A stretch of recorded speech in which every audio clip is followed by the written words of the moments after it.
world hoppers, to the continuing adventures of the Canonwalkers, right here on the Shard of Opportunity. We left our budding Radiance and Nmra in the frozen trenches of Greater Hexi. We will rejoin them now as they discuss the morality of murder and what to do with a potential ally or a potential spy. Allow me to warn you, however, that as they get right up to the Nightwatcher's doorstep, things are going to get a bit weird. So strap in and enjoy episode 15 of Canonwalkers. Welcome, everyone, back to Canonwalkers. Episode 15. We have just made landfall in Greater Hexi on the party's way to the Nightwatcher's Valley. Pretty exciting. Maybe we'll get there this episode. Probably not. We've got some exciting stuff still to occur. I think we left off at the end of a fight, and I think there was some concern about what was happening at the end of that fight. Someone wanted to take prisoners. Someone said no prisoners. And then I think we heard a prisoner from one of the other trenches go, "Help me. Who's there? Help me." So where do we want to jump back in first? Well, I think we needed to stand up. There was a lot of falling on our last episodes.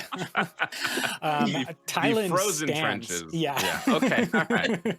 All right. Go ahead and give me a standing test. Good. Yeah. Perfect. Likewise, Vardah. Roll for posture. Yep. Cool. All of you are able to stand who wish to. Yeah, still got those skills.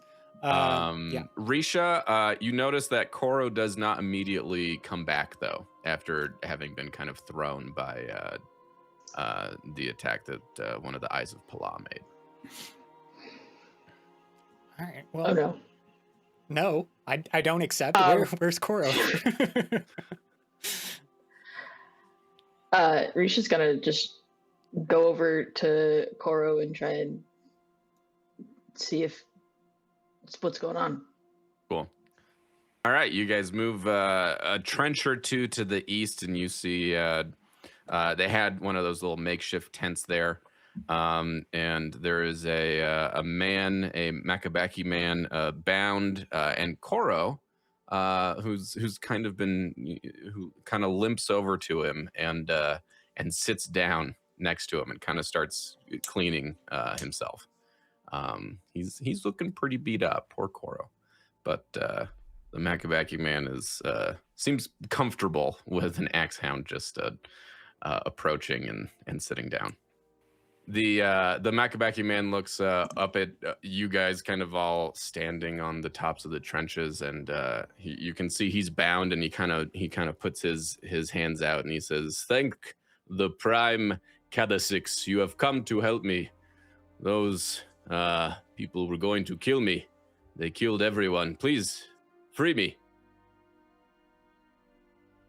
Please." Nmra warily steps forward. Who are you exactly? Why? My name is Exok. I am an Amuli medic. You have heard of the 80s war, yes? A little bit, yes. Why did they take you prisoner? What did you do? I did nothing. It is what they wanted me to do. They wanted me to take them to her. If Koro is comfortable with this man, Spark is going to move forward and start untying him. I don't know if it's tied or, however he's tied up. Oh, okay. Yeah. Thank you. Vardah will go over and help, just start cutting rope. All right, cool. Assuming he's tied up with rope. Yeah. A nice rope. It's Not anymore. It's in pieces. Easy to, now scraps on the ground. He rubs where they chafed, and he says, "Thank you so much. I need to get back to the fighting. I'm sure there are many who could use my help. but I can give you some anesthetic winterwort. I have 5 winterwort I can give you for saving me. Who wants the winterwort? Would Farav recognize that as a actual medicine or what it can do due to his semi-limited knowledge but growing knowledge of healthcare? Maybe. I find that a lot of questions like that can be answered with a medicine test. Oh, it's been a bit. Here we go. That's going to be a 7 + 7, 14. Yeah, you've heard of winterwort before. You know that it is that it has healing properties. And it's not like poison or anything. I'd say that you also know enough to recognize it as well. So the things that he has are not fake winterwort. He's not deceiving you about it being winterwort and what it does. Farav will take it then. Yeah. As Farav does so, I'll step forward and just be like, what's your name, friend? And what did you mean by they wanted you to take them to her? I am Exok, as I said earlier, though I think some of you were speaking over me. I came out here in search of winterwort and other medicinal herbs with a band of soldiers out of Ashikil Keep in Emul.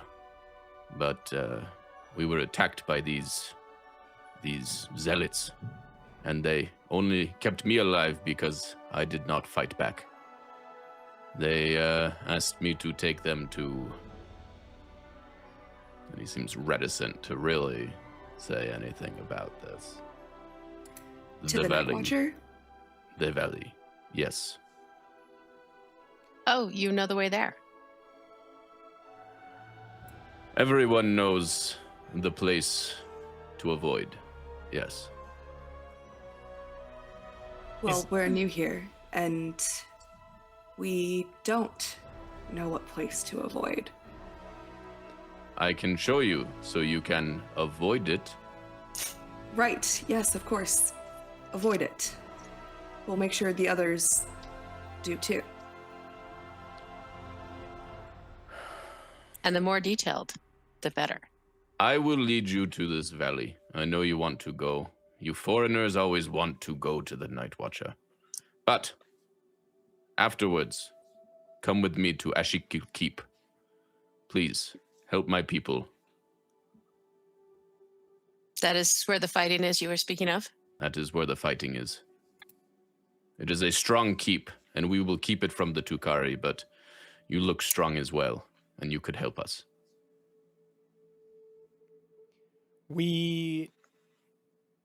This group of zealots, they took something immensely valuable and powerful, and we are trying to stop them.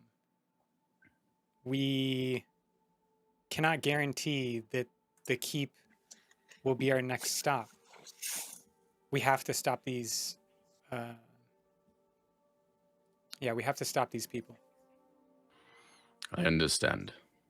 And he kind of looks down and pats Cora on the head, getting a little bit more comfortable with the cute little guy.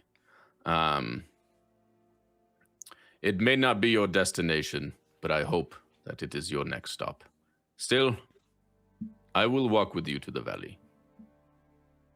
That is very kind of you, and we will help in whatever ways we can.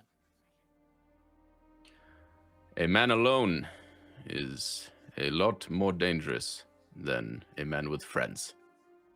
He looks around at you and says, if I did not go with you, I doubt I would survive back to my people anyways. Come, let us rest. Tomorrow morning we can go. Thank you. Perfect. Agreed. Cool. Yes, Mr. Farav. Farav would like to go back to the one that surrendered and like check their pockets, see if they had like any form of identification or I don't know, money. Oh, okay. Yeah. Farav's gonna kind of walk back over and start rifling through pockets. Does anyone else want to look for some filthy lucre? Yeah, Nmra's Blood-soaked obviously spears. gonna go. Okay. She wants to. I'll She go- wants to collect money. Yeah, I'll go, pick up some of any resources or anything like that. Sure. Yeah. Yeah, like anyone. money. Yeah. Anyone who goes through anyone's pockets will find probably about 15 spheres each. And Farav, you also find a knife. And do we know what weapons they were using? Sorry, it's been a smidge since. I think there were some maces and side sword? Yeah. Yeah. Yeah. Side sword and bows. maybe even a bow. And you also find a letter from a lost love. It looks well worn. And can you read? You can't read, right? All right. I You can find read a words. letter. It's not in Alethi anyways. So it's in Eerie writing. And it looks well worn, well read. But you do see little hearts drawn on it. So For anger sprint are gonna like pop up around Farav as he finds it, and he's gonna go over to where like Nmra and Tylin are. And he's gonna just like shove the paper into Tylin, and he's like, "Read this." Language check? Like what language? it's like Eerie. Oh, cool. So, yeah, it's a letter. It's kind of a weird melancholic letter. I don't know if you actually read it, but Oh yeah. If I see that it's Erie, I expertise in Erie. I'm from Erie, and Yeah. my mom taught me to read, so Sure. no problem there. Cool. Yeah, it appears to be from someone that this person was in a relationship with, who didn't like the direction that they were going in. They were kind of becoming very zealous, very closed-minded, very one-purposed, and they said, "I don't know if we can be together anymore, but I'll always love you, and I wish you the best in your future." Okay. I'll read the letter and say it is from an old companion, or maybe one that they used to be in a relationship, going down the path of Pala created distance between them. They say goodbye. That's what it says. Does it say their name? Yes. Yeah. Certain name being inserted here. Okay. Farav's gonna just like kind of glare and just say like, "That was the name of the person you killed as they were surrendering. Person who had given up, tossed down their weapon that you saw nothing but anger for." They were gonna kill us. They attacked us. And do you want me to what? Spare them because they decided in a single moment to lay down their weapon? How did we know, Farav? How did you know that they wouldn't just pick it back up and stab you in the back? How do I know that you won't just for a few extra spheres? That's all you care about.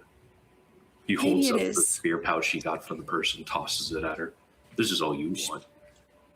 And what do you want, Farav? Because it surely isn't what we want. At least I'm fighting for something. I can't say the same for you. I'm fighting for honor, for vengeance, for Tazo. Honor. Tazo, a man you barely knew, and honor. Honor never mattered. Honor is all that matters. Enough, both of you. The person was our enemy. We killed them. If we didn't, they would have killed us. This is an irrelevant conversation. Let's move on. The man will take This us is to the the valley. risk. Yes, this is the risk one takes when engaging in such. As the letter stated, he should have listened.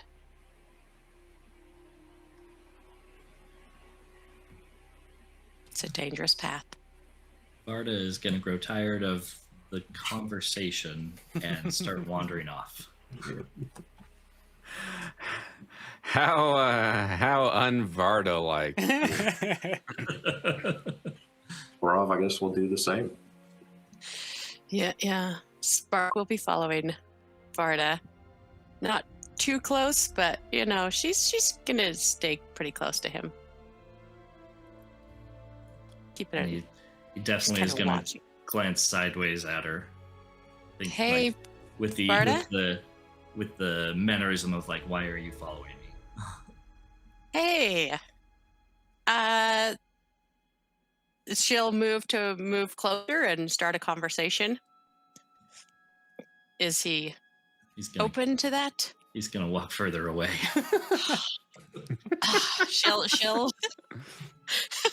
She'll grumble a little bit. Look at the ground near her feet. I'm trying. No, it is not easy. And start talking a little bit to herself. No, if it was so easy, why don't you do it? Yes, maybe my head is full of rocks, but you are a rock. So, okay. And she'll continue following behind Vardah close. Not too close, but just, watching, seeing what he's doing, trying to see if she can learn anything from him. Vardah has some suspicions of what that conversation might mean. But he's not going to do anything about it. Yeah, and she'll just keep trying. Just persistent. But, yeah.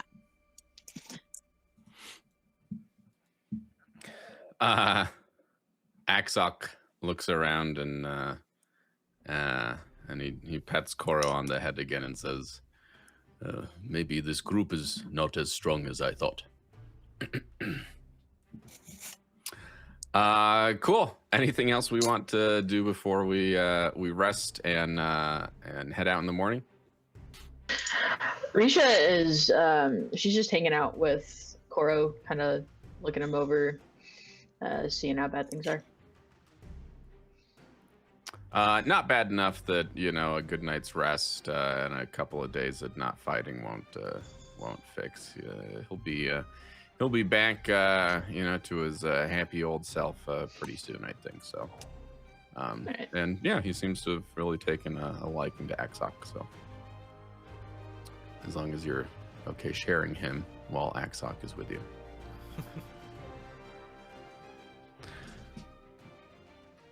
Cool. All right. Farav, I know you wanted to start tinkering away on some goggles. Okay. So maybe you can start tinkering on those tonight and over the next couple of days as you guys head towards the valley, if you think that's cool. Cool. All right. And then before you get to the valley, just let me know how your crafting rolls went, and you'll be able to have those cool goggles and hopefully be able to tell everyone what they all do. If you want to, you don't have to. You could just be wearing cool new goggles. All right. Cool. So we are going to take a nice long rest. Everyone go ahead and rest up. Let's see. Everyone wakes up in the morning. You got probably a layer of frost on your tent or your bedroll or whatever when you get up. It's pretty crispy out there, but Axok leads you guys northwest into the foothills of the mountains between Greater Hexi and Emule to the west. And there is where the valley where the Nightwatcher makes her home. So among the snowy foothills lies the Valley of the Nightwatcher. The land can barely contain the wildlife within. The rest of the landscape is pretty stark, but coming from this valley as you guys approach over a couple of days, you see twisting vines and gnarled trees tangle up to a thick canopy overhead, while ferns and grasses war for space underneath. Moss and snaking vines choke the surface, and lifespren dance weightless along the vines. Within this wall of foliage is a dark passage further into the forest. The air kind of feels hot coming from it, almost like it's breathing out at you. After a couple days journey, you guys get here. Exoc stops and says, "Here it is. I will go no more, but I will wait for you here if you desire to enter." And is Axox injured in any way? No, he was Okay. roughed up a bit, but Not like badly hurt or anything. not badly hurt. No, Okay. they had wanted him to lead them as well to the valley, so they wanted him to walk and stuff like that. He's not hurt.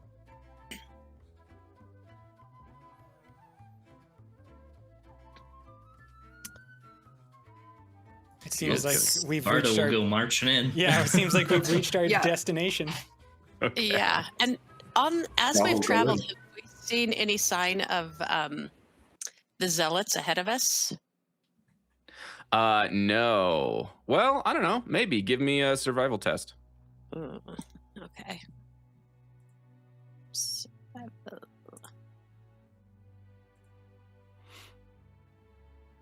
Nice. Yeah. You Okay. have seen two pairs of footsteps. Okay. Ahead of you. Okay. So And it they seems like there weren't many other people that were with them. Okay. And And the they are two going that into this. They're this going. foliage. They're headed. Yeah, directly into the tunnel Okay. of foliage. Yeah. Okay. Then yeah, Spark will go in as well. Cool. Nmra is not that far behind. Sweet. Farav, I see you're making some crafting tests. How did those goggles go? Pretty well. I got 2 upgrades, meaning I've got 5 and 6. The item is incredibly beautiful and impresses everyone who sees it. Ah, And the item has gained me recognition among scholars or ardents. I attract the attention of potential patron.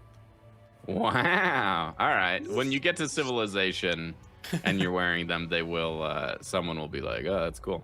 And explain what these goggles do. The goggles, he just upgraded his goggles. They now like allow you to zoom in so he could like see issues in his crafts, but I guess they could also be applied for adage rolls on like seeking things or looking at things. Yeah. So if he wants to use them to like scout something from a distance or to look at something real close and find details, I'll give you advantage on those rolls. Cool. Also, the process cost a little bit more to create than I thought it would. That is my drawback. Okay. Those Cool. are really Uh, pretty goggles for Tylin says as he walks by. Farav ignores him, but he's like secretly proud. Cool. Fair. All right, everyone's just walking in. I think we got 3 people saying they were going in. The other 3 people are definitely going in as well. Oh yeah, I'm just following, holding up the rear. Yeah. Mhm. Cool. Risha, are you going in with Koro? Yeah. Okay. You want Koro by your side. Yeah. Asking us to enter an area is quite ominous. No, I just want to know what everyone's doing. No. This is like when you're like playing in person and the GM just starts like making rolls behind the screen. Same level of terror. Well, Pay no attention to the man behind the curtain. Yeah, no, I'm just we're a all gonna guy. be fine. I'm just one of you. All right. As you enter the valley, you wander for some time through the foliage. Everyone kind of pushing forward together. Everyone's. It's thick though, you know, and it's kind of tough to stick together as a group, but you do fairly well, and you're able to, you know, always keep the person in front of you in sight until you don't. You push, but you know, away a vine or you know, some moss or something, and suddenly the person in front of you or the person that was behind you is not there anymore. And each one of you looks around and sees that you're alone in this thick jungle. Not Koro. Koro is with Risha. These are like, huh? Yeah, we're not going to do like a role play Appa's section alone. where I just narrate Koro. Yeah. Koro's last days. Yep. All right, I'll just Risha. Spark. Guys? Yeah. No Nim- answer. Yeah, none of you can hear him call. Nmra immediately takes out her dagger and she is on alert. She just calls out, Spark? Tylin? Is anybody there? Is No Vardah response. still wrapped up? Vardah is still wrapped. Did Vardah take his wraps off? No, I didn't. Then yeah, he's still wrapped up. Well, like, because the idea is that everybody disappeared, so his first Mind thought is state. probably like, yeah, so like some kind of mental vision type of thing. So he was thinking maybe he looks. Oh down. yeah. No, it's not like one of those like, I had a test at high school and I was naked or something. Had a It's not one of dream, those yeah. dreams. Yeah. Okay, good. That's not what happened. No, but he's not far off there. Each one of you is going to get a vision from the Nightwatcher. And who wants to go first? Because we have 6 visions to get through this episode. Should we Everyone- roll a dice? Yeah, just roll dice. Yeah, but like, I don't know. Who knows if everyone's a D6 then? Yeah, roll a d6. All right, a D6. And he's rolling, Opportunity. like, in Whose person. opportunity? Oh, Wait, a plot die or just a D6? Sorry. D6. A Sorry, I regular picked the D6. wrong one. It's the All square. right. We got 2 6s, man. Yeah, it's like, what happens if we all roll the same? No, you're not rolling the D6s. I'm rolling the D6s. Okay, go for it. Go for Oh, it. Yeah. man. Because there's 6 of you, and so I'm like, all right, okay. Okay. Number 4. So we'll start with Farav. As you move forward, oddly, the vines and the jungle around you give way to a stone floor, and you suddenly find yourself in a stone hallway. There are windows open to your left, and you see that you are high up in the high mountains. You have never seen this place before, but you see mountain peaks frosted with snow in the distance. Down below, you can see that you're at the top of a very tall tower. Not the top, but on a high floor of a very tall tower. And you see 10 kind of platforms below you, far below you. You look to your right, and there is an open door, and inside you see Tori, and clutching a child, a small baby. But she looks like she is terrified of something that you cannot see also in the room with her. Farav's Tori, what is it? He's gonna start like running at it. She looks, sees you, and a glint of hope lights in her eyes, but her eyes quickly dart back to whatever is well, I guess you run into the room, right? Yeah. And Next to kind of right next to you in the room in the corner, you see a large hulking. I mean, it looks like a Parshendi, but its carapace is, has these wicked spikes on it. It's much taller and much beefier than any that you've seen before, and it is looming menacingly over her and over you. He's gonna like get his hammer out and like yell, "Get away from her!" Cool. Do you want to attack or just intimidate? I think, considering what happened on the boat, he will intimidate this time. Okay. Instead of going immediately on the attack. Yeah, go ahead and roll intimidation. Where is intimidation? Ah, there it is. I'm scared now. You're intimidated. Okay, never mind. 30-20. All right. Yeah, you are intimidating as you tell this monster-y looking thing to get away from her. And for a moment, you can see hesitation in its eyes. But then its eyes glow red, and it attacks. And it hits, and it does. How many hit points do you have? I don't like that question. 28. It does 32 damage. What? And absolutely ravages you. And you lie bleeding on the ground, and you can, just as you're lying there, you can see it descend and attack Tori as your vision goes black. We will pick up with you after the next vision. There is a second part to your vision, but we will pick up with you after we get to Vardah. I know we're just going in order here, but do you want the other players to be muted? Like, is this supposed to be secret just between Farav? It's not supposed to be secret. It's too late. If you know mine, I know, that's true. No, I just it's not supposed to be secret, but we will, like, everyone will get, like, one-on-one. Okay.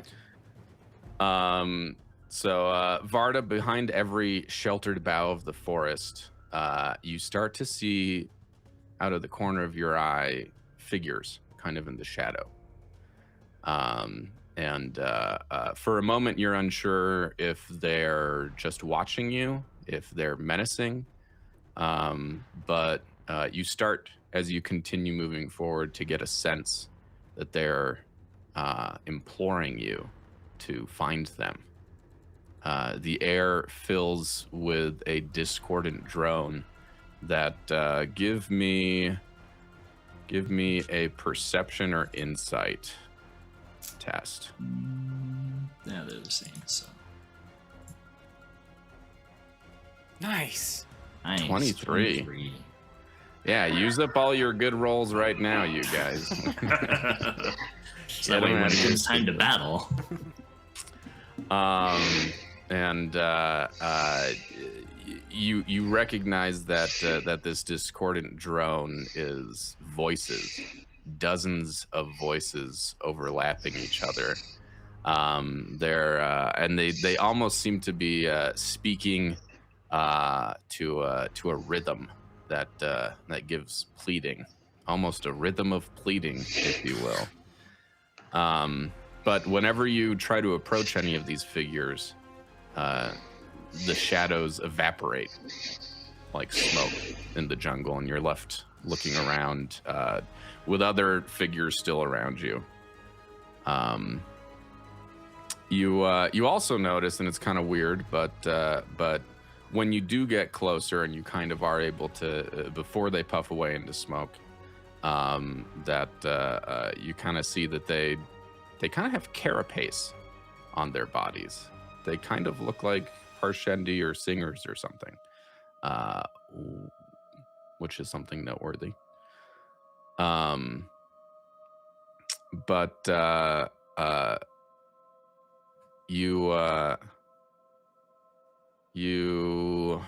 let's see. There's one as you continue to approach these figures that looks more, what's the word? Solid. And you see that there is a weapon in its hand. Do you approach it? Can I tell what kind of weapon it is? A short blade. Okay. Yeah.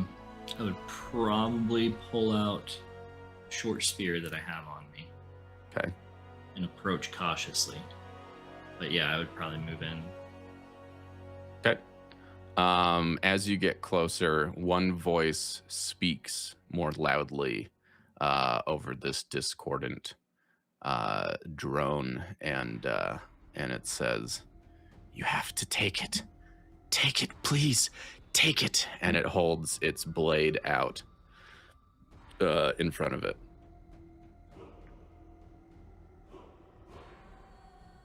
He's not sure if he should, like, with hesitation, I would reach out and very, very much apprehensive.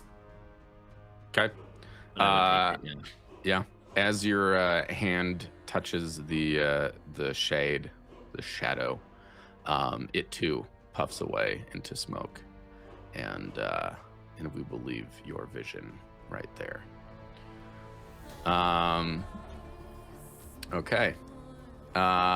Let's see. Spark, you want to go next? Okay. I get absolutely wrecked, and he gets a sword. This is not fair. No, he didn't get anything. It puffed away I in get the smoke. smoke. Okay. So, Spark, go ahead. As you continue forward, the foliage is just catching you every which way. It's thick, it's deep. Go ahead and give me an agility test. Okay, agility test. All right. Nice. Okay. 19. Yeah. Okay. Great. Good. Pushing my way through. You catch yourself after one of the vines almost tripped you, and you realize that as you do, right in front of you is kind of a very sharp, pointy log that, if you had tripped onto it, would have hurt. So good job catching yourself. But you kind of move forward after that into a little clearing. You can kind of see, as you pull back some vines, a little clearing, and there in that clearing is who you recognize as Yilt's sidekick and companion, Kayana. She is kind of kneeling on the ground, holding her arm. She appears to be wounded, and she's kind of crying to herself. She doesn't realize that you are there. She doesn't notice you standing there, though. Okay. Spark will move forward, and she'll offer to help. Your arm. Are you well? She What looks is up, it? and she almost looks like a deer in the headlights, a chol in the Torchlight. sphere light. She's kind of panicked, crawls away from you, and says, "Don't get any closer." She's and then she kind of fumbles for a weapon or something. Oh, I mean you no harm. We can work this out. No, you want to kill him. You want to kill me. He's wrong, but you want to. Don't kill me, please. Well, Yilt maybe, but it is what he deserves. No, But none of us deserve this. He's wrong. But I knew he was wrong. What is he wrong about? He is wrong, but what? And as you continue to question her, she too puffs away into smoke, and you find yourself in kind of a larger clearing with a thick carpet of mist. It's hard to tell whether you're in a large clearing, a small clearing. Distance and time are kind of confused as you are in this new place. And we will leave that brief vision where you did not impale yourself on a log. Thank you. And move to the next one. Okay. All right, fine. We'll go back to Farav. Farav in the darkness. We won't leave you waiting too long. You hear a voice in your head saying, "No, come back. No, come back." And you open your eyes, and you are once more in the jungle, amidst all the vines and everything. You look down, and the wounds that the monstrous singer had inflicted upon you are no more. But you do see kind of a crystalline vine there next to you, and it's kind of formed a little face. And as it sees you wake up, it smiles, and then, as if remembering itself, it kind of panics and runs away again, disappearing into the jungle around you. Hello. Okay, goodbye.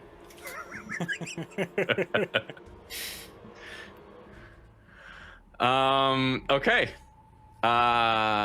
Risha, you continue forward and stumble into a clearing where you find an ardent who looks familiar to you. You recognize this person as Kredek. Wait, how do I say the name? Kredek Veshar? Kredek Veshar. Someone who may have taken advantage of your cartography, of your survival knowledge, of your zoological notes that you had in the past. He appears to be intent on a small flower that is flowering out of the base of or roots of one of the trees, and he does not notice you behind him. What are you doing? He looks over at you and he says, "Oh, Risha, my old friend. How are you? I knew I'd find you out here." You promised. I don't remember promising anything. I thought we were partners, and you were very helpful to me. You told me that those locations would remain between us. Do you know what happened after you left? I couldn't keep such wonders of the world to myself. It would be a sin against the Almighty to hide his beautiful creations from everyone.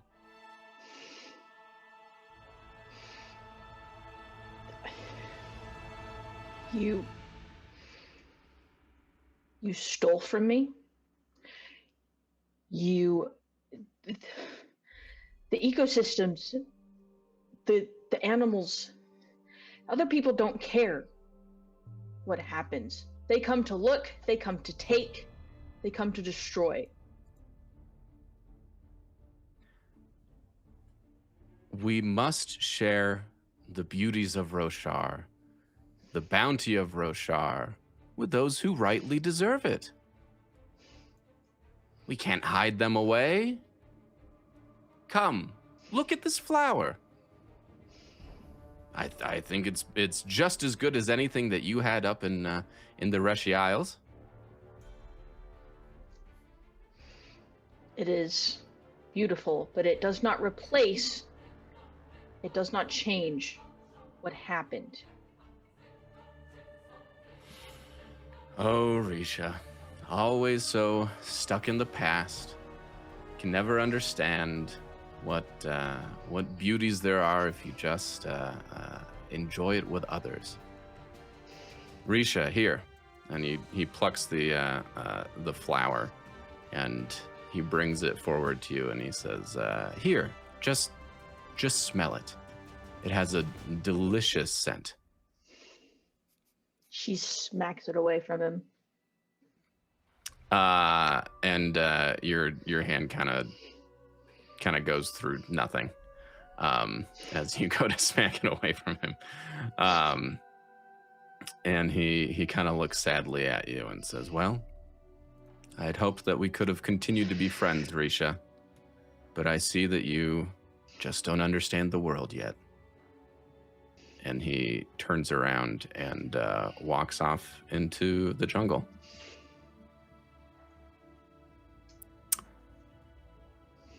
Okay.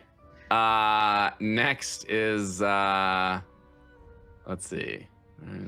Next is Nmra. You want to go next? Yeah, let's do it. Cool.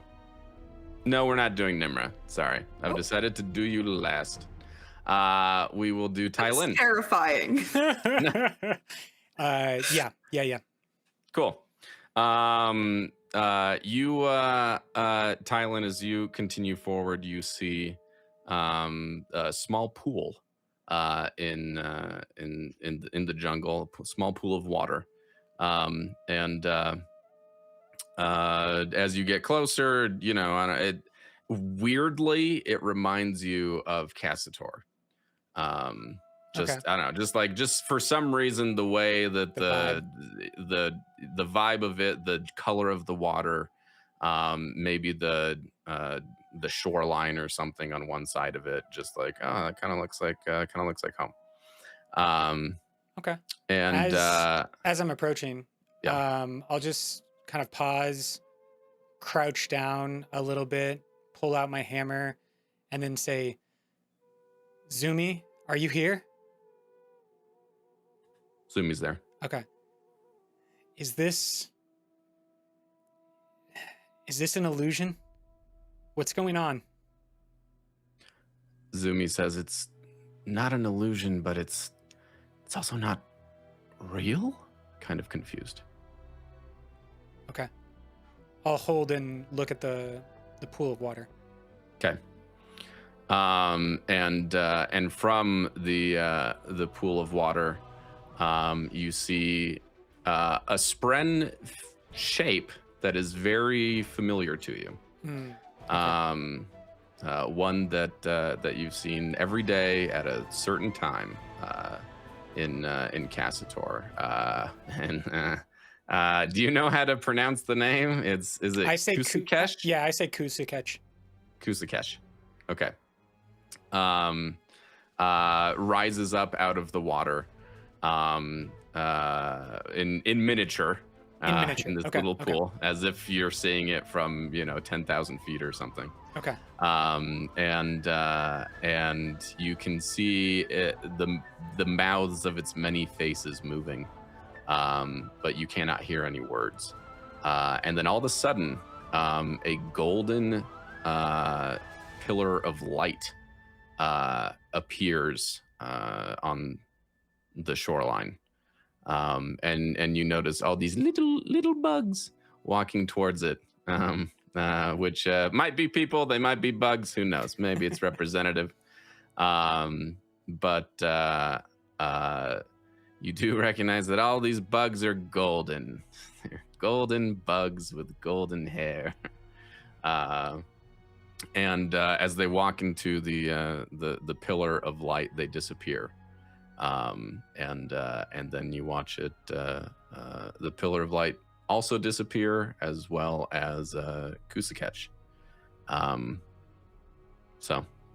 I don't know, fun little vision for you. And I'll just say, to Zumi, to myself, as has been foretold. The long trail? Yeah. Interesting. Is this something that will yet happen? I don't know. It's supposed to happen in the future, but it can't have been right now. What is this place, Zumi? This place is of her. Let's keep moving. Move on past the pool. Okay. And then we'll go to Nmra. Through the spaces between roots and vines, you kind of see a light up ahead.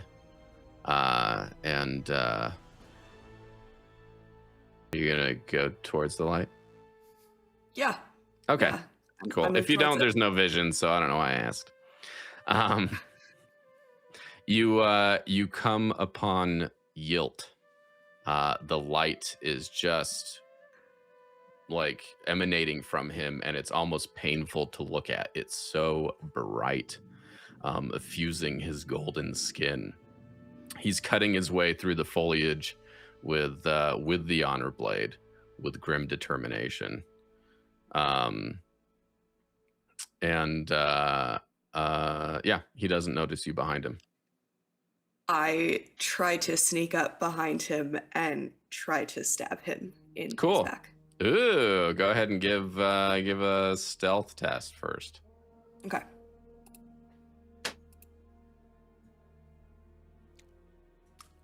Six. Yeah. Finally.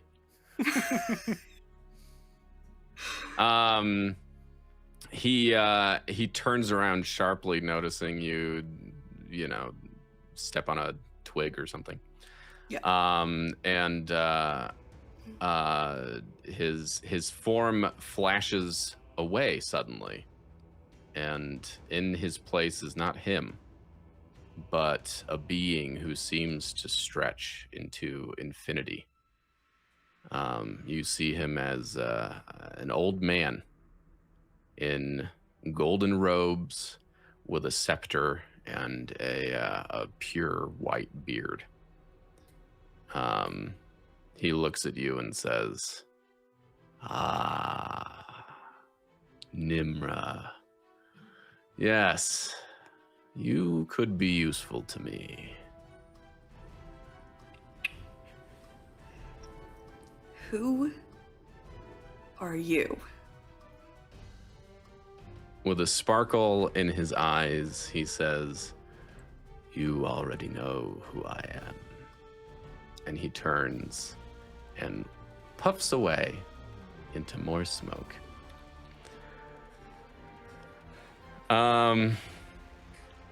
As each of you continue forward after your visions, you all find yourself back together in that large clearing of indistinct size with the thick carpet of mist, and you kind of look around and realize that all of you are back together again. Each of you go ahead and make a discipline test to see how shaken up you are by the vision.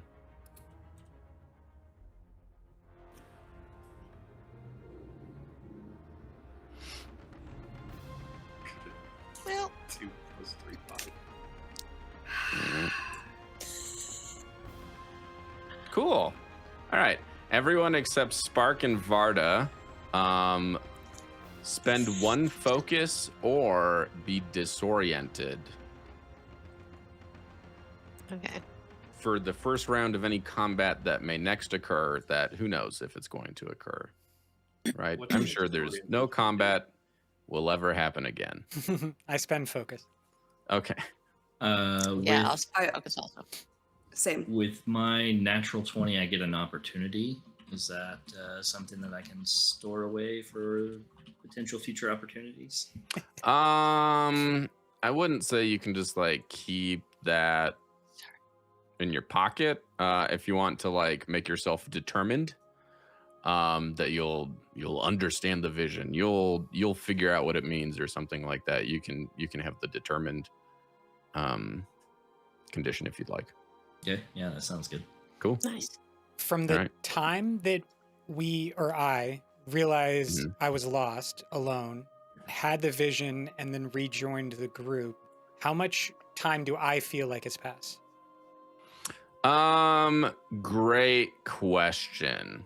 I think that you probably felt like it was only Moments. 20 minutes, not Okay. moments, but Okay. like 20 minutes of wandering around, then you find each other again.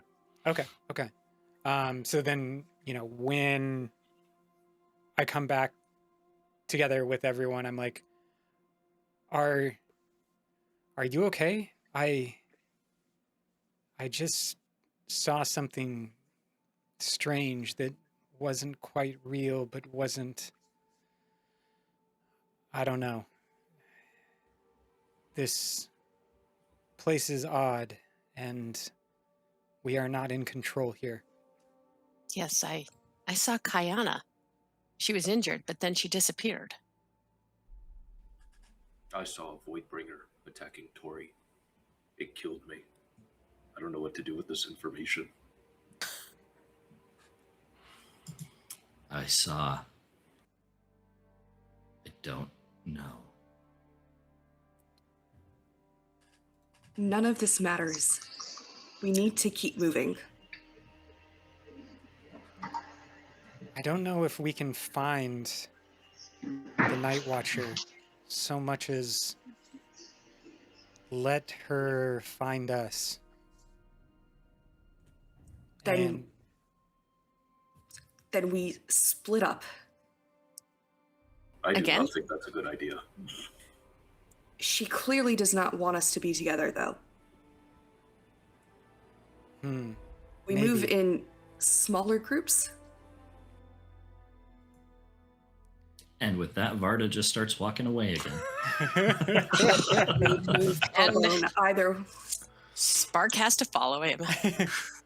Hold on, I'm going Vardah. to learn anything. I'm going Yeah. to stick close to him. Groups of two. Hold on, Vardah. Spark, a moment. Wait. And I'll pull out my pouch of spheres, and just like walk 5 steps into the misty overgrowth, and then just like take all of the spheres out and place them down, and just say, an offering to you, Ancient One, and then stand back and wait.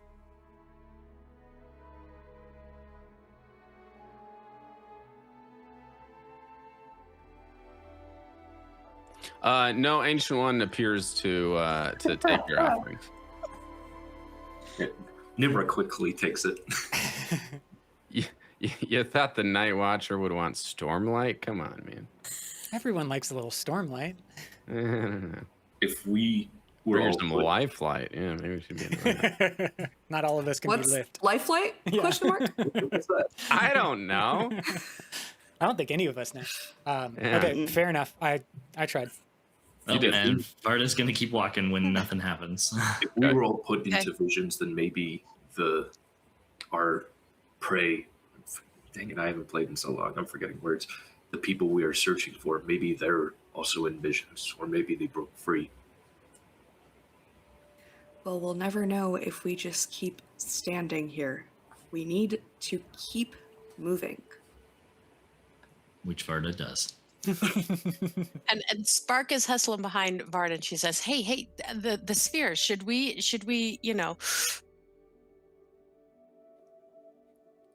He kind of waves a dismissive hand. Like, go ahead.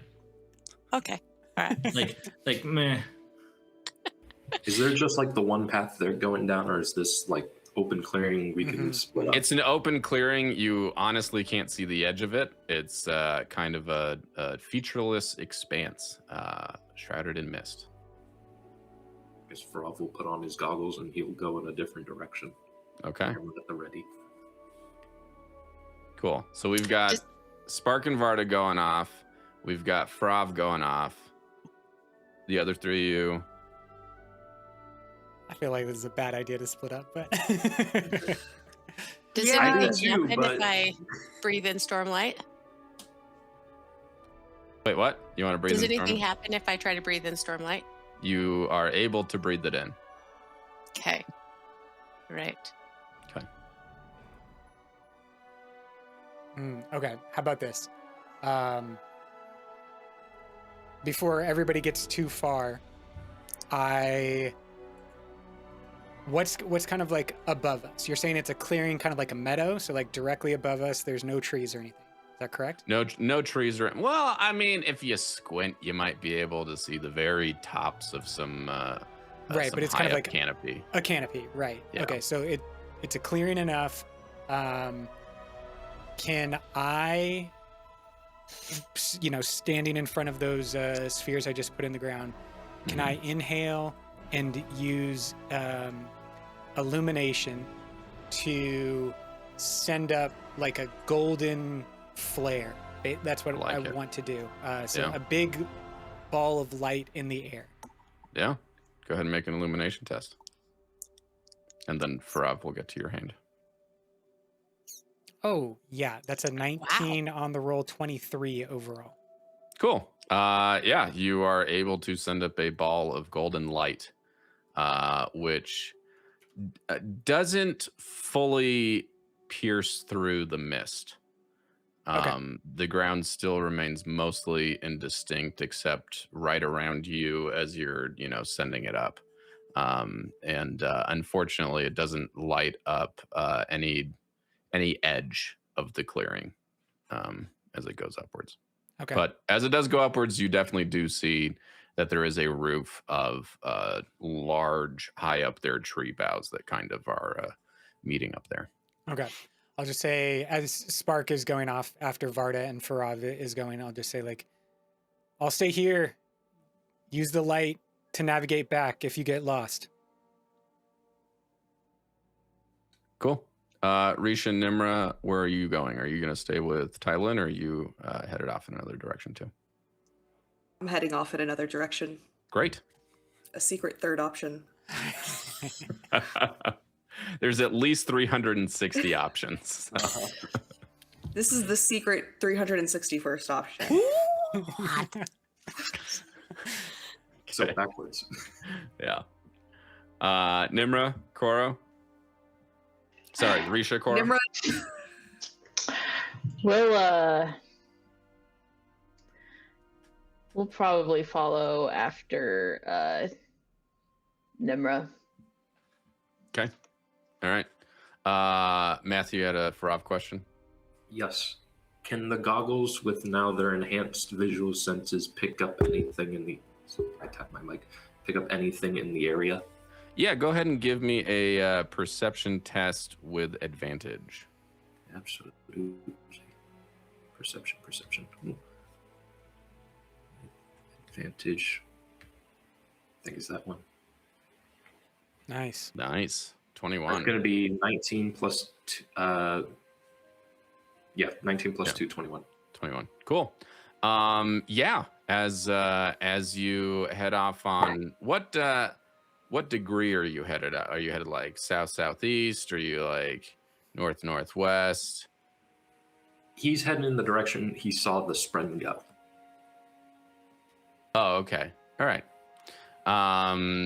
We'll call that west. You head due west, and as you put the goggles on, you do see ahead of you, there appears to be a light. And as you move forward, you even see, looks like a figure in the mist in front of you. And as you kind of cautiously approach, I guess, or as soon as you see the figure, are you going to stop, or what are you going to do? He's going to be cautious and he's going to drop into stance Okay. preemptively. Cool. As you move forward in your stance, you recognize the figure as Tyler, and the light as the light that or it's Tylin as Tylin, and the light as Tylin's light. So somehow you got lost and came back around. Okay, yeah. Explain. Did he walk to the west and come from the east? Or did he just like literally, from my perspective, did he walk away and then turn around and come back? From your perspective, he walked to the west and came from the east. Oh no, not one of these rooms. Okay. Well, then from in the center, do I see anything? No. You see a light though that Yeah. Tylin made, and it's super cool. Thank you. I'll just be like, Farav, how did you get over there? Is everything okay? Well, obviously things are not okay. I think that's fairly seen between us. But I was walking in that direction, then I saw the light, and I came at it, and now you're here. So it seems to me that you moved. I haven't gone anywhere. This is... Nmra and Risha, as you continue off, you also see two figures ahead of you now, and a light. Are they standing under a light? They are standing under a light. Go for the kill. Yes. Can Nmra figure out, like, that we got back? Yeah, it's pretty Nmra just quickly kinda- obvious that it's Farav and Tylin. Storms, we're going around in circles. And then Spark and Vardah show up again. Dang it. I was hoping it would be different. Nope, sorry. But as you all regroup, thanks for that. The haze shifts, and you kind of see as if projected, it's kind of flat. You see a vision of Yilt standing before a serpentine coil of emerald mist, from which form a feminine face, the spren known as the Nightwatcher. Kayana, the Reshi woman, stands next to him, and I actually have a picture here. Let me show it to the players. He has the honor blade out, and he appears to be entreating the Nightwatcher. He says, "For my boon," Yilt bellows, "I seek the power to unseat a herald. Pala is not fit to lead, so let me take her place." Vines grow at Yilt's feet, rising in a mass until they part, revealing a golden knife with an emerald set in its pommel. Vardah, give me a perception test.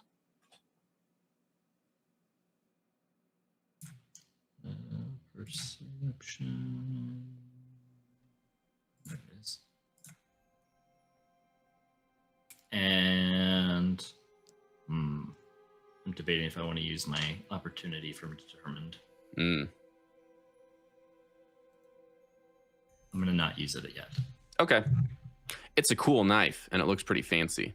When Farav hears "For my boon," he wants to like reach into his pocket and click the fabrial that he made, activating the recording feature. Oh yeah, the Echo Stone? Yeah. All right, cool. You're gonna wire tap this, and then you're gonna take it out, and you're gonna say, "We got this on camera." I'm part of that. All right. But like from your description, this is clearly not real. It's not happening in front of you. If you were modern people, it would look like a big screen at a stadium or Watching something. it on Okay, a monitor. understood. Kind of, Yeah, kind of in mist. Yeah. got it. Okay. The Nightwatcher whispers, "This blade can slay a herald."